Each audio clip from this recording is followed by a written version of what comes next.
राधा जी, आज का ब्लॉग शुरू करते हैं सब्जी का पुलाव बनाने से। तो मैंने पुलाव के लिए तेल रख दिया गर्म होने और सब्जियां धो दी। तो उसके बाद सारा, क्योंकि आज हमें इनविटेशन था मेरे माम ससुर के घर में, यानी कि मेरे हस्बैंड के मामा जी के घर में, क्योंकि साल में एक बार मलाना से देवली बड़े देवगुणों के लिए देव चाकरी के लिए निकलते हैं।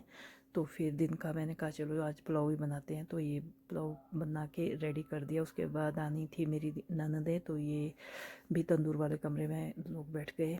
तो मैंने कहा मैं तैयार करती हूँ। तो उसके बाद हमने खाना पीना कर लिया।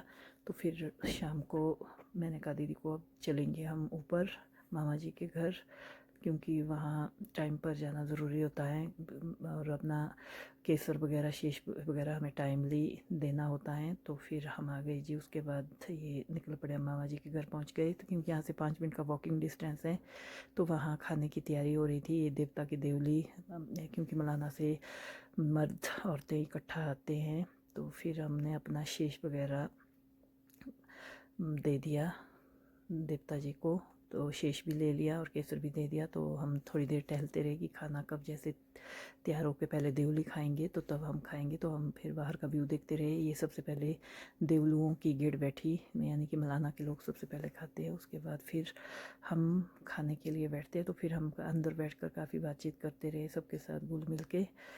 तो बातचीत करने के बाद फिर उनके खाने का वेट करते रहे कि कब वो खाना खा के फ्री हो जाएं, तो फिर हम अगली कतार में जाएं। ये इस कमरे में जेंट्स लोग बैठे हुए हैं। तो काफ़ी देर इंतज़ार करने के बाद, इधर उधर टहलने के बाद, क्योंकि ठंड भी इतनी थी ज़्यादा देर बाहर भी नहीं बैठ सकते, तो फिर हमारा नंबर आ गया। फिर हम भी खाना खाने की लाइन में लग गए। तो टाइमली खाना खाने का मज़ा ही कुछ और होता है, टाइम पर भूख भी होती है। तो उसके बाद हम आ गए जी घर। तो आज के लिए इतना ही। राधे राधे।